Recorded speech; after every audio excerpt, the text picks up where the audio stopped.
Now I'm going to show you join. Join is a function that, or an array method that you may actually use quite often. Here's an example. I have my colors array again, and I'm going to call join on it. And by default, what it will do is take each element in the array and join them together into a single string and concatenate them with commas.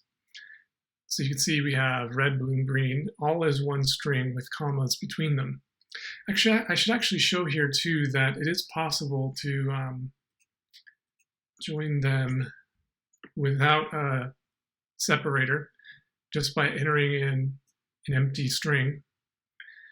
Also, you can see here another example. We have join, and I passed in a custom separator. So here we have a comma and a space. And we have one string with each value separated by a comma and a space. Here's another example where I have a space and then a dash and then a space. And there we go.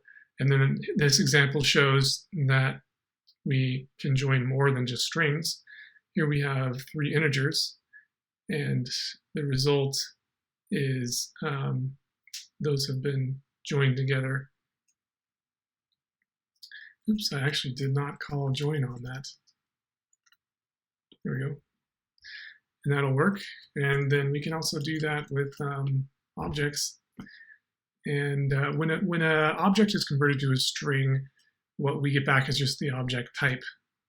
So that's what you're seeing there. But I just wanted to show that it was at least possible to join things other than strings.